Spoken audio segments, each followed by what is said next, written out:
kesehatan untuk kami, dan memberikan kekuatan untuk kami ketika menghadapi situasi pandemi yang makin hari makin grafiknya meninggi, tapi ternyata remuk terus menyatakan kami semua yang berkaitan sama-sama boleh bertemu pada pagi hari ini.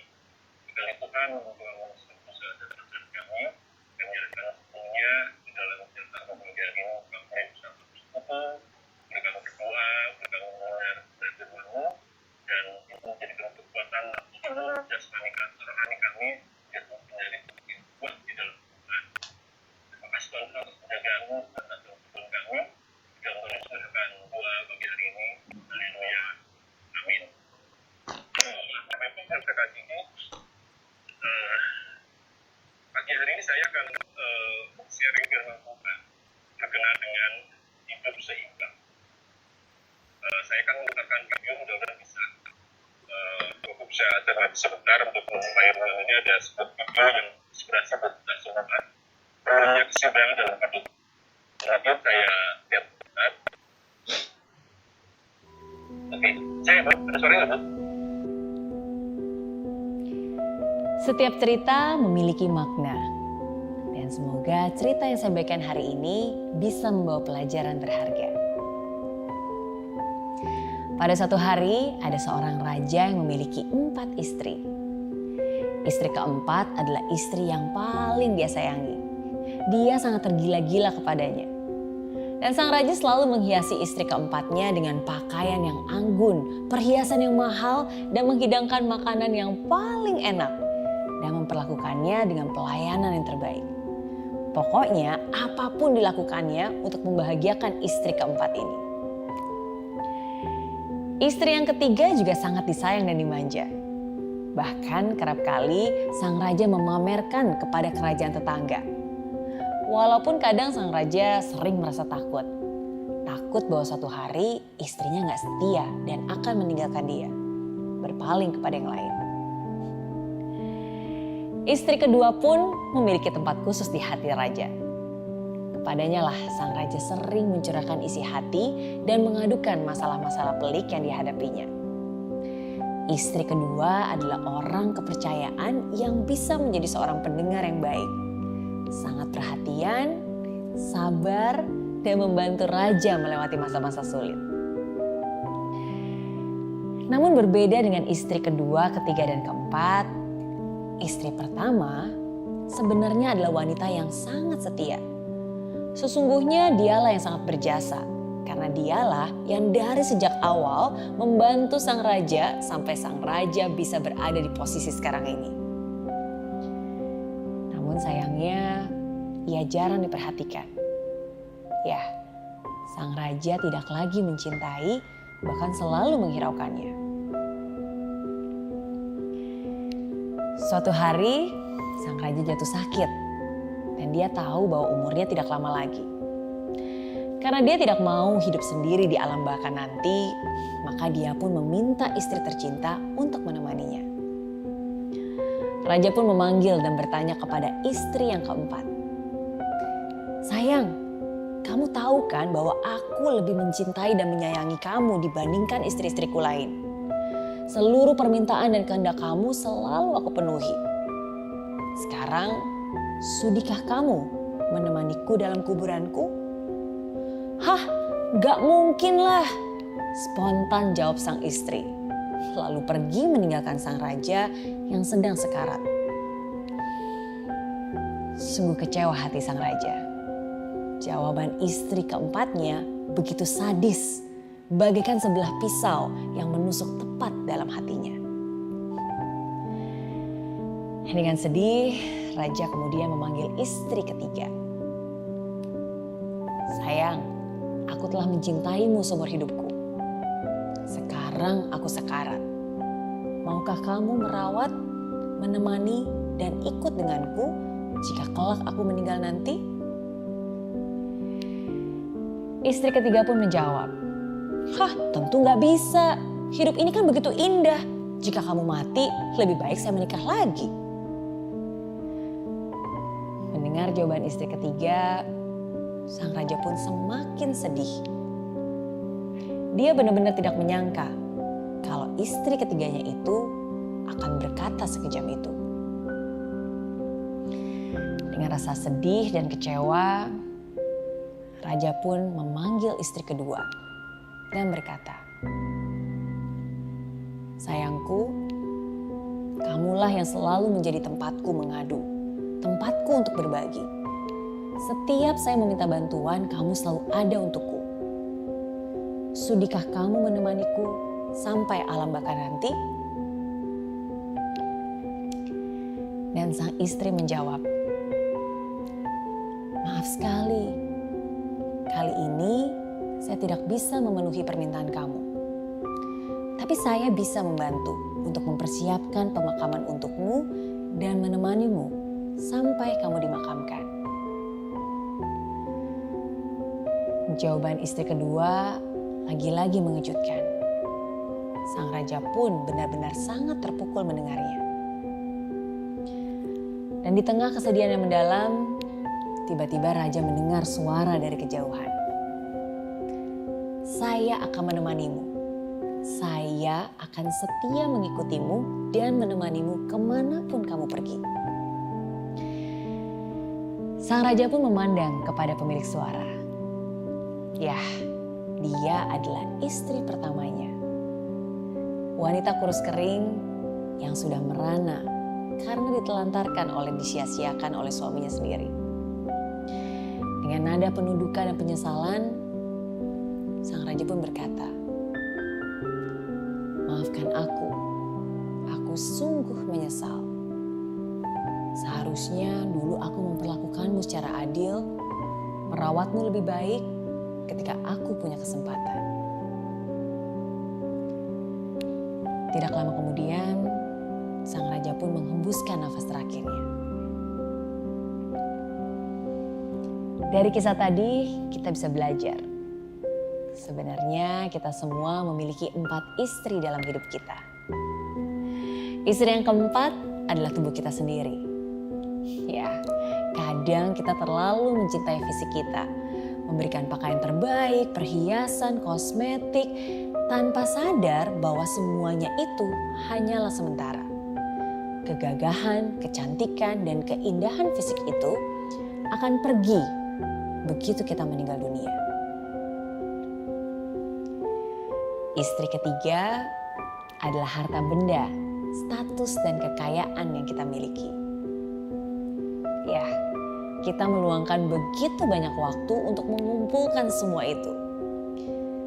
Tapi tidak ada satupun yang bisa kita bawa. Tidak ada satupun yang bisa kita miliki selamanya. Begitu kita meninggal, ia akan pergi dan berpindah tangan, menjadi milik orang lain. Istri kedua adalah keluarga dan sahabat. Orang-orang terdekat kita. Orang-orang yang kita percaya dan selalu ada untuk kita. Tapi tidak peduli seberapa setia dan seberapa lama kita hidup dengan mereka, yang paling bisa mereka lakukan hanyalah mengantarkan jenazah kita sampai ke liang kubur. Dan istri pertama adalah jiwa kita. Kadang kita sering mengabaikannya karena terlalu sibuk. Terlalu sibuk mengejar harta, mengejar kekuasaan, mengejar kesenangan duniawi. Padahal jiwa kita, our soul, adalah satu-satunya hal yang akan bersama kita kemanapun kita pergi. Bahkan ketika nanti kita harus meninggalkan dunia ini. Dia tidak pernah berkhianat, walaupun ia sering kita hianati. Ia tidak akan pernah pergi, walaupun kita sering mengabaikannya. Jadi, pesan saya hari ini untuk kamu yang menonton video ini. Jagalah tubuhmu, nikmatilah hasil kerja kerasmu. Luangkan waktu bersama keluarga, sahabat, dan mereka yang mencintaimu. Tapi jangan pernah lupa untuk juga merawat hatimu. Jangan pernah lupa untuk memberi makan jiwamu. Berdoa, bersyukur. Nikmati kesendirianmu bersamanya. Luangkan waktu untuk dia. Karena hanya dialah teman sejatimu di dunia dan di akhirat nanti.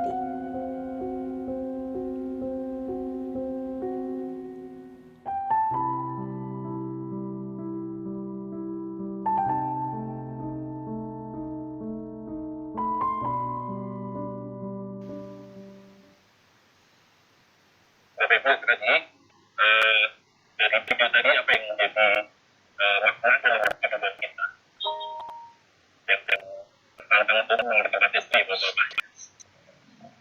Tapi satu hal yang saya diinspirasi dari video ini adalah ya perlunya keseimbangan dalam hidup kita. Artinya ya hidupnya harus selalu seimbang. Dan seimbang berarti kita bisa melihat bagaimana hal yang dapat kita lakukan, hal yang dapat kita perbuat, dan kayak apa yang kita kerjakan dalam hidup kita. Bapak, pagi hari ini saya mengajak Bapak membuka anak Alkitab kita dari 2 Korintus 8 ayat 13 sampai 15 menjadi anak kita pagi hari ini. Satu ayat yang saya akan baca bersama dari 2 Korintus 8 ayat 14. Maka hendaklah sekarang ini kelebihan kamu menunjukkan kekurangan mereka, agar kelebihan mereka kemudian menunjukkan kekurangan kamu, supaya ada keseimbangan.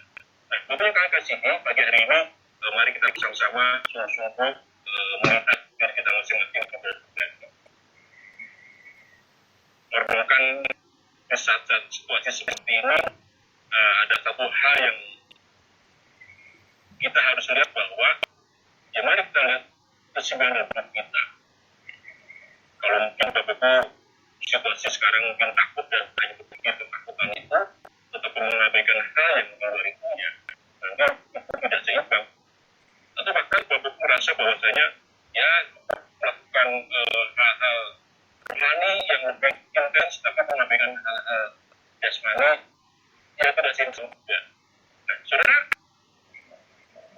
menurut saudara, bagaimanakah pengertian hidup seimbang? Apakah saudara sudah merasa seimbang dalam kehidupan dan menyadari dan dapat mendiskusikan keseimbangan dalam hidup itu? Maka semakin mengaji sendiri lebih dalam yang akan hubungan dengan pengenalan kepada Allah sang kehidupan. Saudara, ini satu pertanyaan yang bagi ibu kita lakukan bersama-sama. Silakan menjawab dalam hati masing-masing tugas pribadi. Sudahkah kehidupan kita yang kita alami, kita rasakan ini seimbang dalam kehidupan sehari-hari? Saudara, seimbang berarti seirama dalam perbedaan. Yang satu tidak merasa lebih daripada yang lain. Saudara, ini menjadi satu menjadi satu kata kunci bahwa seimbang berarti seirama dalam perbedaan. Yang satu tidak merasa lebih dari yang lain. Saudara, dari nats Alkitab yang kita baca pagi hari ini, kalau Bapak nanti bisa membaca berikan waktu, dari teks kita dari 2 Korintus pasal 8 1 sampai 15, Bapak bisa baca di sana. Belajar dari kehidupan jemaat Makedonia. Apa yang dilakukan jemaat Makedonia pada waktu itu menjadi satu kata kunci bahwa itulah sebuah hidup yang keseimbangan. Dari kebenaran dari teks itu, saya mendapat sebuah kebenaran bahwa belajar dari jemaat Makedonia untuk dapat menyimbangkan kehidupan ada satu cara, yaitu dengan cara memberi. Saudara, arti memberi di sini bukan hanya harta semata-mata, tetapi di luar itu memberi karena kesadaran ada hal yang dapat kita lakukan ketika melihat kekurangan atau hal orang lain yang belum bisa, sehingga mendorong kesadaran hati kita untuk melakukan sesuatu dalam hidup ini, terlepas dari kelebihan atau kekurangan, karena memberi adalah dorongan jiwa. Memberi juga bukan karena kita sudah merasa berlebih, melainkan karena mengikuti teladan Kristus di dunia ini akan terjadi keseimbangan dalam kehidupan kita. Saudaraku, ini hal yang pagi hari ini sungguh ketika saya menyiapkan renungan ini menjadi satu challenge dalam kehidupan saya, dan Pidato berjalan sebagai kita bahwa ternyata untuk memberikan keseimbangan, untuk menjaga keseimbangan itu adalah cara. Saudara, sekali lagi memberi bukan hanya arti secara materi atau finansial, tetapi memberi adalah dari cara kita melakukan sesuatu dan beban kita. Mari kita bertanya dalam kehidupan kita. Kita sudah berubah buat suami, buat istri, buat anak-anak. Maka kita sudah memberi yang terbaik dan anak-anak hidup kita di sekolah kita. Apakah kita sudah memberi yang terbaik bagi lingkungan kita berada? Orang-orang kita kasih, komunitas kita, di dalam pekerjaan kita. Apakah kita sudah memberi yang terbaik bagi mereka? Karena disitulah kita belajar dari semacam akhirnya bahwa ketika kita menyimpang hidup ini, saudara, materi yang menjadikan hubungan bagi hari ini, sekali lagi, mari kita sepakat bahwa sebenarnya artis secara materi, tapi perhatian kita, kasih kita, waktu kita, dan bahkan berada apa yang ada dalam hidup kita, itu menjaga keseimbangan kita. Saudara, dari Yohanes 14 ayat 27, saya menemukan sebuah kebenaran, sebuah teladan yang dilakukan Tuhan Yesus banyak waktu itu ketika dibunuh secara kemanusiaan Tuhan Yesus. Terus mereka teladan yang sungguh luar biasa di dalam Yohanes 14 di teks dan jam pertama. Dan sejahtera akan bagimu, dan sejahtera berikan kepadamu, dan apa yang diberikan tidak seperti apa yang berbalu bumi kepadamu. Janganlah resah dan tenang. Saudara apa? Tuhan Yesus berikan sesuatu yang begitu dalam hidupnya. Dalam manusia itu waktu itu, Tuhan juga memiliki sebuah materi karakternya. Tuhan Yesus memberikan sesuatu yang terangkat secara mengalami. Bahkan dalam sebuah ayat yang dikatakan bahwa untuk meletakkan kepalanya dia nggak ada. Artinya apa, saudara? Secara materi dia nggak punya. Tetapi Tuhan Yesus memiliki sebuah hal yang dimiliki dalam jiwa, memberikan damai sejahtera bagi orang-orang yang membutuhkan waktu itu. Dan ini diberikan Tuhan Yesus kepada orang-orang, ada orang-orang di sekitarnya. Dan bahkan Tuhan Yesus memberikan itu kepada dunia yang percaya. Ini sebuah teladan yang luar biasa. Tuhan Yesus memberikan damai sejahtera bagi semua yang beragama, yang percaya. Tetapi saya tidak membunuh orang yang percaya pun beragama. Jika inilah dikatakan, inilah yang memiliki yang bukan manusia beruntung dan manusia yang diberikan pada orang-orang di sekitar kita dan akhirnya itu harus membangun dan berpelajar hidup kita. Saudara, bagian terakhir mari kita sama-sama merenungkan dari yang sudah kita baca, yang sudah kita dengar dari awal tadi. Mari kita tentang mengapa hidup mesti seimbang. Saudara, silakan salah satu baik guru membacakan dari 2 Korintus 8 ayat 13-15. Selalu kami silakan yang di teks tersebut.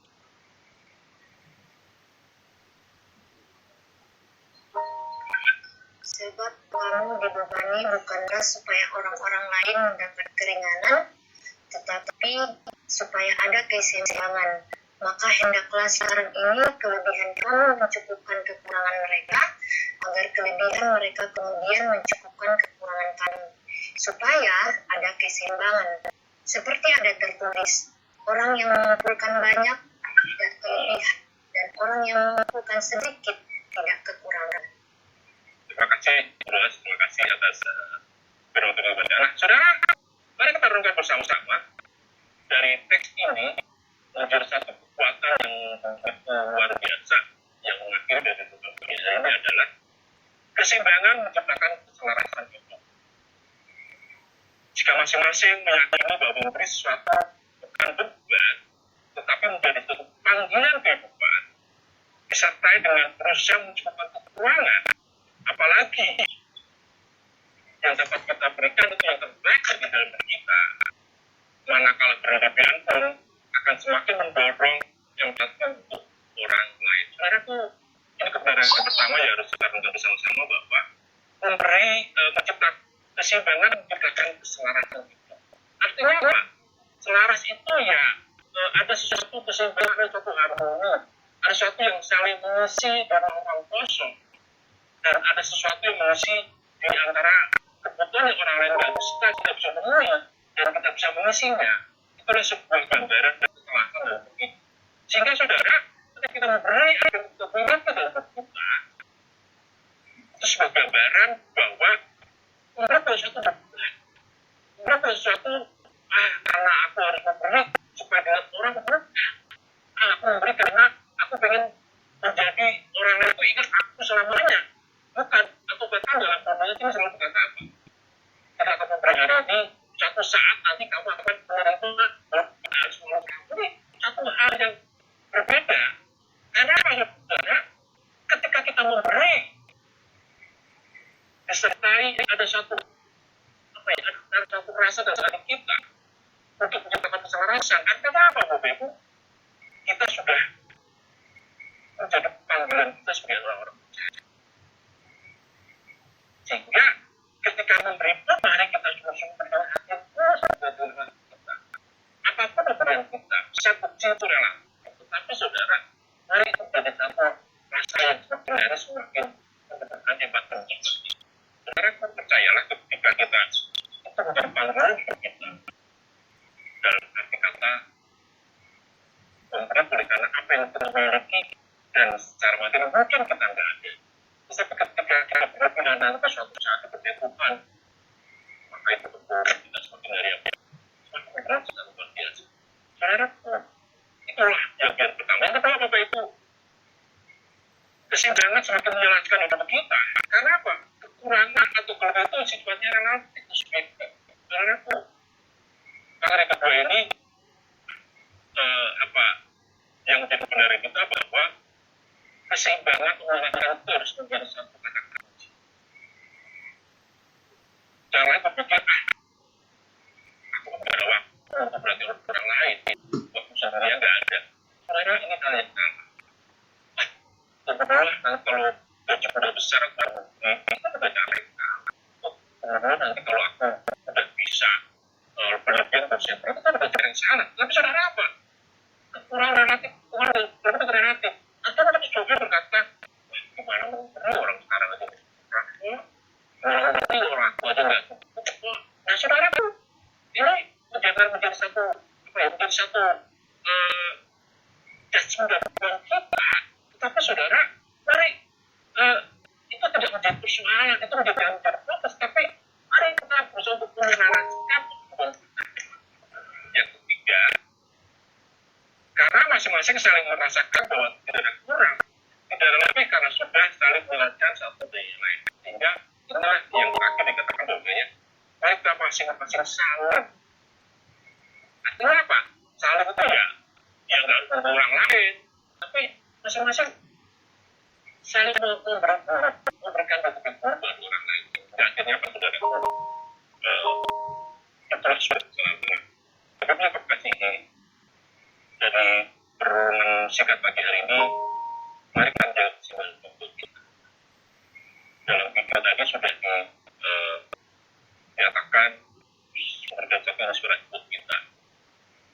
Mari kita menjaga hidup kita bagi tadi.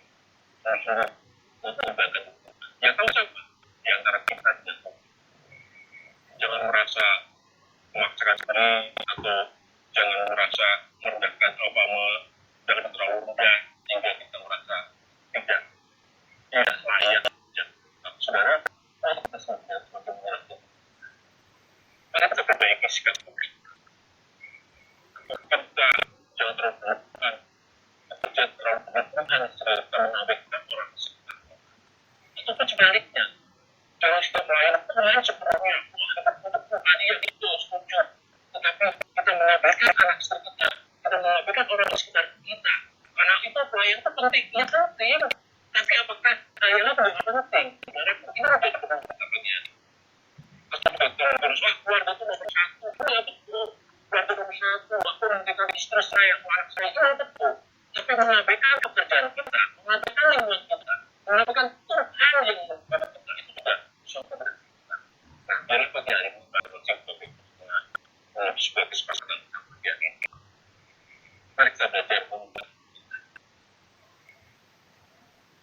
kita mensyukuri atas apa yang Tuhan kerjakan.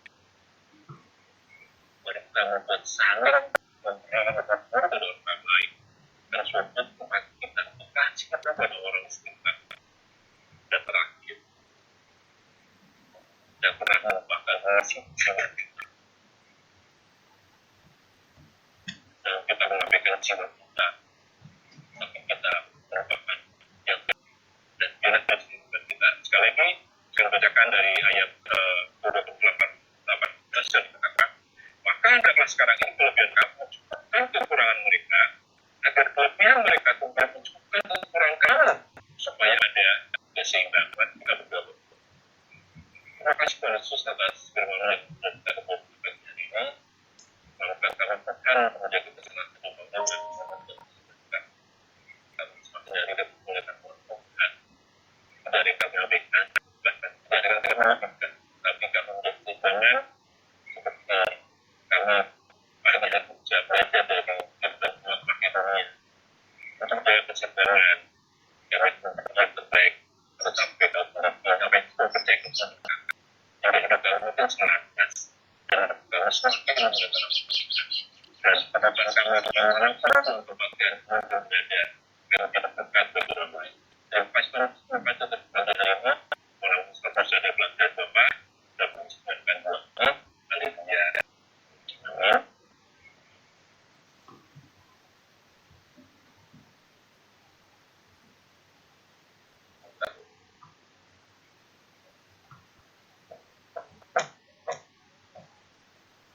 Oke. Baik, Bapak Ibu, terima kasih atas waktu pagi hari ini. Yang ada tambahan sedikit karena yang mereka panjang hari ini karena kita ketemu.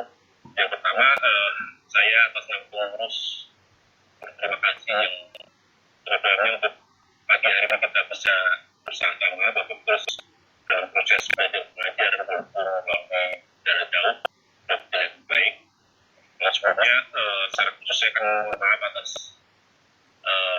atas waktu lalu kita akan ketemu ternyata ada perubahan, jadi kami terkhusus sudah mengurus maaf karena betul sudah menyiapkan waktu, sudah menyiapkan bahkan ada yang sudah tes rapid, tapi acara kami tunda oleh karena situasi yang tidak memungkinkan. Jadi sekali lagi jangan tidak mengurangi tidak mengurangi sukacita kita.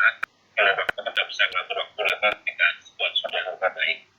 Ya, jadi itu yang kedua. Yang ketiga, Bapak Ibu, mari kita terus bertanggung jawab atas apa yang kita pegang kita masing-masing. Terus mari kita bertanggung jawab di tengah-tengah situasi yang saat ini kondisi yang masih belum memungkinkan untuk kita bertatap muka pembelajaran, tapi jangan pernah mengabaikan tanggung jawab kita. Mari kita memberi yang terbaik buat anak didik kita. Mari kita berikan yang terbaik dari apa yang kita miliki, yaitu kita memberikan proses belajar mengajar dengan baik, memberikan tugas yang terbaik, memberikan perhatian buat anak-anak kita yang terbaik, bahkan kita memberikan tugas untuk orang tua yang terbaik, sehingga proses belajar mengajar itu tetap berlangsung dengan baik dan mereka tetap dapat ilmu, mereka tetap dapat pengajaran walaupun melalui situasi yang tidak telah menjadi bagian tugas kita, sehingga jangan merasa lalai tentang online ini, jadi bisa bebas dan mereka bertanggung jawab. Itu yang ketiga. Yang terakhir yaitu bahwa sekali lagi Bapak Ibu, mari kita terus menjaga progres kita. Saya tidak nanti untuk berpesan bagi semua untuk tetap memakai dan lurus kata-kata kita. Jangan pernah merasa abai. Artinya apa? Nggak apa-apa, ini orang kenal, tapi kita melalaikan progres kita aja. Untuk menjaga, ya mari kita menjaga masing-masing, karena ketika kita menjaga, kita pun menjaga orang lain juga. Orang jaga, kita pun menjaga itu baik pada satu kesenjangan dan sehingga baiklah ini menjadikan satu kekuatan untuk kita. Mari kita tetap semangat, mari kita melakukan yang terbaik buat kita, tujuan kita, tapi jangan pernah mengabaikan protokol kesehatan yang harus kita lakukan dimanapun, kapanpun, siapapun. Kiranya menjadikan menjadi rasa kangen saya untuk berjumpa Bapak Ibu semua walaupun melalui online. mari kita terus berjuang, mari kita terus mencoba doa kepada Tuhan supaya pandemi segera selesai, supaya kita sungguh-sungguh hidup normal kembali normal yang terjadi. Kita dapat memberikan doa. Terima kasih atas pagi hari ini. Saya serahkan kembali ke Kristus Tuhan. Terima kasih Tuhan semua kita semua. Shalom. Ya, Pak Sangkan ya. Pak Besar ada tanggapan? Terima kasih Pak Margono atas waktunya dan menyampaikan renungan, semoga menjadi kekuatan bagi kita semua ya Bapak Ibu, semakin semangat. Tuhan Yesus memberkati Pak Margono beserta dengan keluarga dan pekerjaan. Terima kasih Pak Margono.